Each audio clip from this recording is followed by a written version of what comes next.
మీ జాతక చక్రంలో మనకి మల్టిపుల్ సోర్స్ ఆఫ్ ఇన్కమ్ అంటే 2, 3 రకాలుగా ఒక ఆదాయం ఎలా ఉంటుందో ఒక జాతకుడికి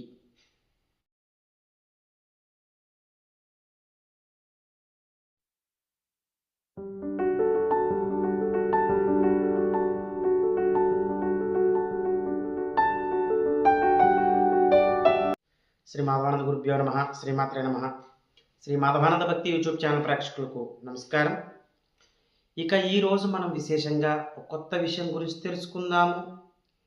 అదేమిటి అంటే కనుక మీ జాతక చక్రంలో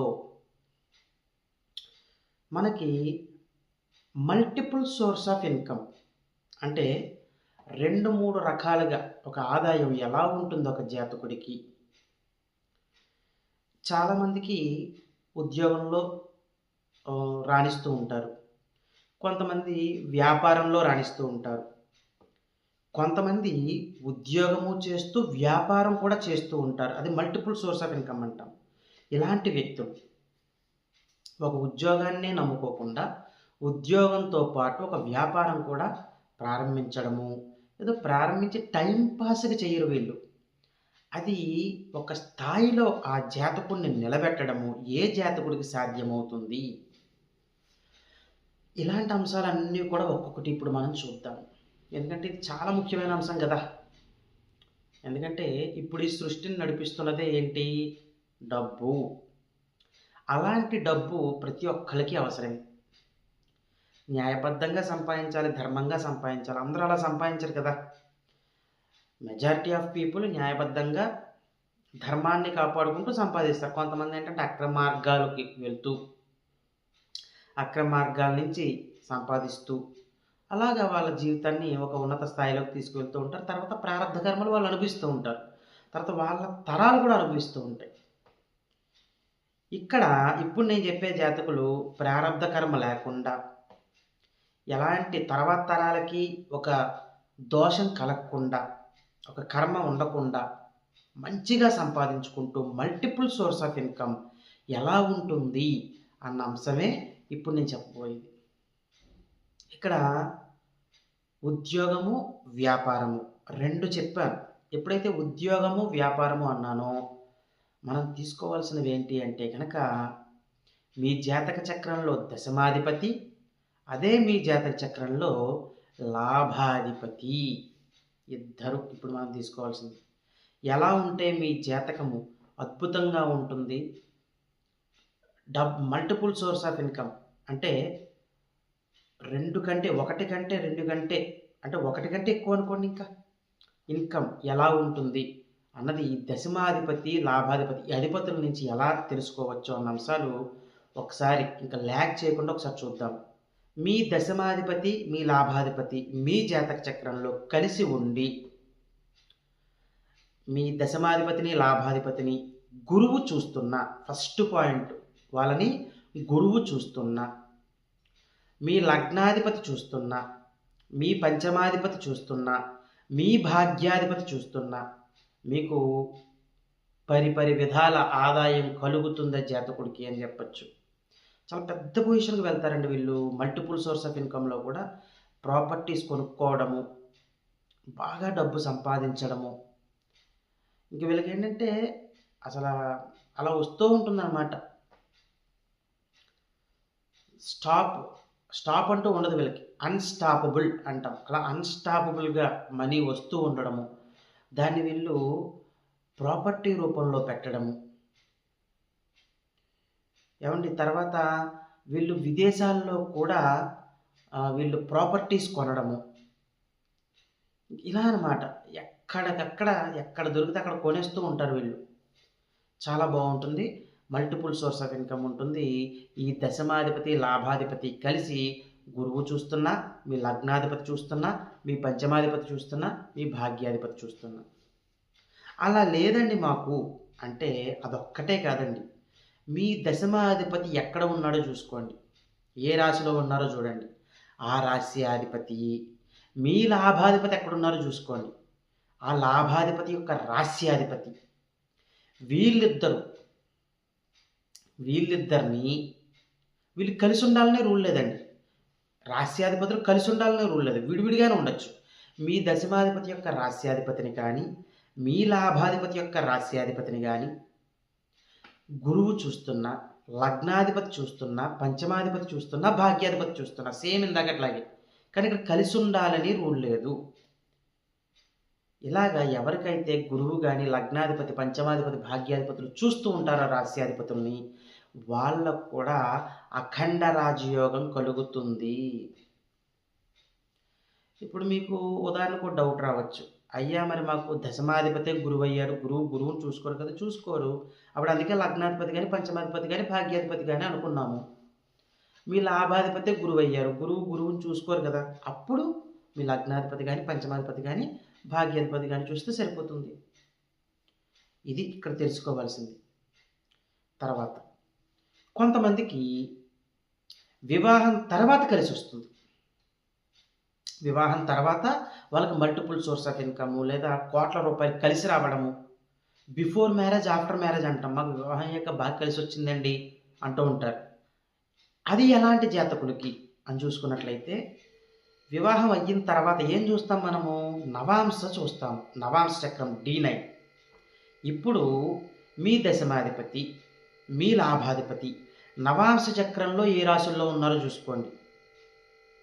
ఆ రాస్యాధిపతులు రాశి చక్రంలో గురువుచే చూడబడ్డ, ఆ రాస్యాధిపతులు గురువుచే చూడబడ్డ, లేదా రాస్యాధిపతుల్ని లగ్నాధిపతి కానీ, పంచమాధిపతి కానీ, భాగ్యాధిపతులు కానీ చూస్తున్నా మీకు అత్యంత యోగం కలిగి తీరుతుంది. ముందు ఎంతైతే చెప్పుకున్నామో, ముందు కంటెంట్లు రెండు, దానికంటే ఎక్కువ పవర్ఫుల్ ఇది. ఎందుకంటే ఎందుకు పవర్ఫుల్ అన్నానంటే, వివాహం అయిన తర్వాతే కదా ఎక్కువ జీవితం ఉండేది. వివాహానికి ముందు ఒక 25 సంవత్సరాలు అనుకోండి. ఇప్పుడంటే 30 ఏళ్ళకి చేసుకుంటున్నారు, 35 ఏళ్ళకి చేసుకుంటున్నారు. అలా కాదు. అసలు వయసు ఏమిటంటే 21 నుంచి 25 లోపు వివాహం అయిపోవాలి. పురుషుడైనా, స్త్రీ అయినా, ఎవరికైనా సరే. 21కి చదువు అయిందనుకోండి, 21కి ఉద్యోగం సంపాదించేసుకోవడం, 22, 23 కల్లా వివాహం అయిపోవడం అసలు విషయం అది. గతంలో అయితే. ఇప్పుడు అది ఎలా అవుతుంది? సెటిల్ అవ్వడం గురించి 25, 26, 27 చేసుకుంటూ ఇప్పుడు 30, ఇప్పుడు 35, ఇప్పుడు 35 అవుతున్నా పెళ్ళిళ్ళు అవ్వట్లేదు. అలా లేట్ చేసేసుకుంటున్నారు. అదంతా వేరే కంటెంట్. కానీ అసలు ఏంటి ఇక్కడ మనం ఏం చెప్పుకుంటున్నాం? ఇప్పుడు వివాహం అయిన తర్వాతే కదా. ఆ వివాహానికి ముందు చాలా చిన్న వయసు, 25 సంవత్సరాలే. వివాహం అయిన తర్వాతే కదా ఎక్కువ కాలం ఉండాలి. అందుకు వీళ్ళకి నవాంశ చక్రంలో దశమాధిపతి, మీ యొక్క లాభాధిపతులు నవాంశలో ఏ రాశిలో ఉన్నారో చూసుకుని, ఆ రాశ్యాధిపతులు రాశిచక్రంలో ఎక్కడున్నారో చూసి వాళ్ళని గురువు చూస్తున్నాడా, లేదా లగ్నాధిపతి చూస్తున్నాడా, లేదా పంచమాధిపతి చూస్తున్నాడా, భాగ్యాధిపతి చూస్తున్నాడా చెక్ చేసుకోండి. ఇలా చూస్తున్నట్లయితే అఖండ రాజయోగం కలుగుతుంది. వివాహం తర్వాత బాగా కలిసి వచ్చేది ఈ జాతకులకే. ఇక్కడ దశమాధిపతి, లాభాధిపతుల్ని మీరు గమనించుకున్నట్లయితే ఎట్టి పరిస్థితుల్లో దుస్థానాధిపతులు చూడకూడదు. ఇప్పుడు ఇంకొక అసలైన పాయింట్కి వస్తున్నాం. ఇప్పుడు పాజిటివ్ పాయింట్స్ అన్నీ మాట్లాడేసుకున్నాం. ఇప్పుడు నెగిటివ్ పాయింట్స్. మీ దశమాధిపతి, లాభాధిపతి కలిసి ఉన్నప్పుడు దుస్థానాధిపతి చూస్తున్నా, ఏమండి, లేదు మీ దశమాధిపతి, లాభాధిపతి యొక్క రాశ్యాధిపతుల్ని దుస్థానాధిపతి చూస్తున్నా, లేదు మీ దశమాధిపతి, మీ లాభాధిపతి నవాంశ చక్రంలో ఏ రాశుల్లో ఉన్నారో ఆ రాశ్యాధిపతుల్ని రాశిచక్రంలో దుస్థానాధిపతులు చూస్తున్నా, వాళ్ళకి కెరియర్లో అనుకోని సంఘటనలు జరుగుతాయి అని చెప్పుకోవచ్చు. క్లియర్ అయిందండి? అందుకే ఎప్పుడూ కూడా మీ దశమాధిపతి, రాజ్యాధిపతులను దుస్థానాధిపతులు చూడకూడదు. వాటి యొక్క రాశ్యాధిపతులను కూడా దుస్థానాధిపతులు చూడకూడదు. వాళ్ళు నవాంశలో ఏ రాశిలో ఉంటారో ఆ రాశ్యాధిపతులను కూడా దుస్థానాధిపతులు చూడకూడదు. ఇలాగా ఇప్పుడు నేను చెప్పిన కేటగిరీలో ఏ ఒక్క కంటెంట్ అయినా ఓకే అయ్యింది అంటే కనుక, మీ జాతక చక్రంలో దుస్థానాధిపతి చూస్తున్నాడు అంటే కనుక అది ఇబ్బందికరమైన వాతావరణం అయితే ఉంటుంది. ఇందాక ఒక మాట చెప్పాను, వివాహం అయిన తర్వాత భలే కలిసి వచ్చిందండి అంటూ ఉంటారు కొంతమంది జాతకులు. కొంతమంది వివాహం అయ్యాక ఏంటండి జీవితం అంతా కూడా ఒక క్వెషన్ మార్క్ అయిపోయింది. చాలా ఇబ్బందుల్లో పడిపోయాము. ఏంటో అర్థం అవ్వట్లేదు. అంటే వివాహం అయిన సమయం మంచిది కాదంటారా? లేదంటే మా ఇద్దరి జాతకాలు కుదరలేదంటారా? ఇలాంటివి మాట్లాడుకుంటూ ఉంటారు. అది కాదు. అసలు ముందు నవాంశ చక్రంలో మీ దశమాధిపతి, లాభాధిపతుల యొక్క రాస్యాధిపతులని రాశిచక్రంలో ఏవైనా దుస్థానాధిపతులు చూస్తున్నాయేమో చూసుకోండి. అలా దుస్థానాధిపతులు చూస్తున్నట్లయితే వివాహం అయిన తర్వాత మీకు అనేక కష్టాలు ఎదురవుతాయి. దుస్థానాధిపతులు చూస్తున్నారు, అదే సమయంలో గురువు కూడా చూస్తున్నాడు. అది చాలా మంచిది. మళ్ళీ అది ఇంకా వండర్ఫుల్ రిజల్ట్ ఇస్తుంది, కంగారు పడక్కర్లా. ఇప్పుడు ఇంకో సందేహం రావచ్చు, దుస్థానాధిపతి చూస్తున్నాడండి, లగ్నాధిపతి లేదా పంచమాధిపతి లేదా భాగ్యాధిపతులు కూడా చూస్తున్నారు, దాంతోపాటు దుస్థానాధిపతి కూడా చూస్తున్నాడు. మిక్స్డ్ రిజల్ట్స్ ఉంటాయి. గురువు చూస్తే పర్వాలేదు, అది కాకుండా లగ్న పంచమ భాగ్యాధిపతులు చూస్తూ అదే సమయంలో దుస్థానాధిపతి చూస్తున్నప్పుడు మిక్స్డ్ రిజల్ట్స్ ఉంటాయి. ఇది కూడా మీరు గమనించుకుంటూ ఎదరికి వెళ్ళాలి. అక్కడ జాతక చక్రాన్ని స్టడీ చేయాలి. జాతక చక్రాన్ని స్టడీ చేసిన తర్వాత మాత్రమే మనం చెప్పాలి తప్పితే బ్లైండ్గా మనం రిజల్ట్ ఇచ్చేయకూడదు. క్లియర్ అయిందండి? ఇప్పుడు మనం ఇంకా ఆలస్యం చేయకుండా ఎలాంటి పరిహారాలు చేసుకోవాలి నెగిటివ్గా ఉన్న వాళ్ళకి అన్న అంశాలు చూద్దాం ఒకసారి. ఇంకా ఎవరికైతే ఈ దశమాధిపతి లాభాధిపతులను దుస్థానాధిపతులు చూస్తున్నారో, లేదా వీళ్ళే దశమాధిపతి లాభాధిపతులు కలిసి దుస్థానంలో ఉన్నారో, ఈ పాయింట్ ఇందాక చెప్పడం మర్చిపోయాను, దుస్థానాల్లో ఉన్నారో లేదా దుస్థానాధిపతులతో కలిసి ఉన్నారో, దుస్థానాల్లో ఉన్న దుస్థానాధిపతులతో కలిసి ఉన్నా వీళ్ళు ఖచ్చితంగా పరిహారాలు చేసుకు తీరాల్సిందే. ఎందుకంటే వాళ్ళకి స్ట్రగుల్స్ సడన్గా వస్తాయి. ఆ ఇద్దరు కలిసి ఉన్నారు కాబట్టి రైజ్ ఉంటుంది, కానీ స్ట్రగుల్స్ కూడా అదే విధంగా ఉంటాయి ప్యారలల్గా. అది తట్టుకునే శక్తి జాతకుడికి రావాలి. అది పాజిటివ్ రిజల్ట్గా మారాలి అంటే కనుక ఆ జాతకుడు కంపల్సరీ పరిహారం చేసుకోవాలి. ఏమిటండి ఆ పరిహారం అంటే కనుక, ఎవరికైతే నెగిటివ్ రిజల్ట్స్ వస్తున్నాయి ఇలా కలిసి ఉండి, ఆ జాతకులు ప్రతి శనివారము కూడా ఆంజనేయ స్వామివారి ఆలయానికి వెళ్ళండి. ఆంజనేయ స్వామివారి ఆలయంలో మీరు 19 ప్రదక్షిణలు చేయండి ప్రతి శనివారము. ఉత్తరముఖంగా నిమ్మకాయ దీపారాధన చేయండి. ఇంటికి వచ్చేసేయండి. లేదా మీరు పనికి వెళ్తున్నప్పుడైతే మీ పనికి మీరు మీ వృత్తిలోకి మీరు వెళ్ళిపోండి, చేసేసుకోండి. అమావాస్య తర్వాత వచ్చే మొదటి శనివారం ఏదైతే ఉంటుందో ఇదే పరిహారం చేసుకొని సుందరకాండ పారాయణ చెయ్యాలి. ఈ సుందరకాండ పారాయణ అమావాస్య దాటిన తర్వాత వచ్చే మొదటి శనివారం చేస్తే సరిపోతుంది. ఇలాగ ఎన్ని శనివారాలు చెయ్యాలండి? 19 ప్రదక్షిణలు చేసి ఆలయానికి వెళ్ళడం అన్నది 19 శనివారాలు చెయ్యాలి, మధ్యలో గ్యాప్లు వచ్చినా పర్వాలేదు.